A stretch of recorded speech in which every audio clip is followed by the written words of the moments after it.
नमस्कार मंडळी. सायंकाळची ही वेळ. आकाश हळूहळू रंग बदलतंय आणि आम्ही आज रानात आलोय. आणि आमच्या रानात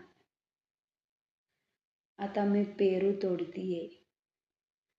आणि हे पेरूचं झाड एकच आहे आणि आम्ही ते खाण्यासाठी ठेवलंय.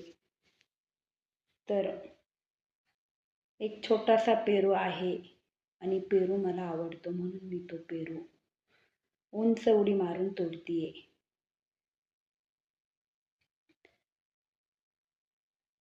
तर तो एकदम छोटासा पेरू मी तोडलाय आणि तो खातीये. आज आम्ही हरभरा, चिंच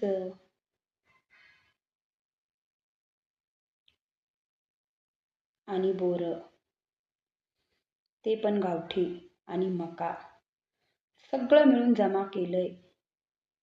एक एक मेवाचं. हे फक्त रानमेवा नाही, यात आमची मेहनत आहे आणि आमचं समाधानही आहे.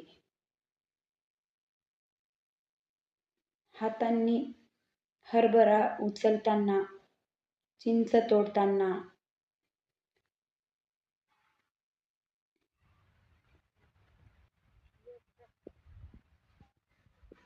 शहरात कदाचित लोकांना या गोष्टी साध्या वाटतीलही, पण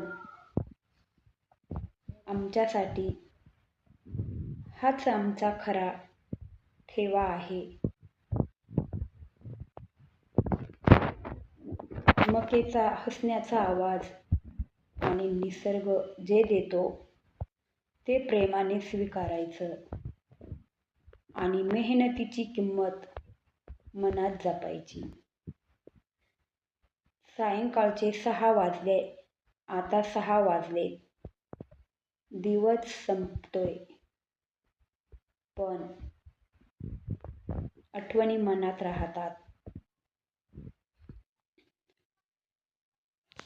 आणि आमच्या मागे आहे आमचा पाळीव कुत्रा. काळ्या काळ्या करत आमच्या मागून तो चालतोय आणि शेपटी हलवतोय. तो काही बोलत नाही, पण प्रत्येक पाऊल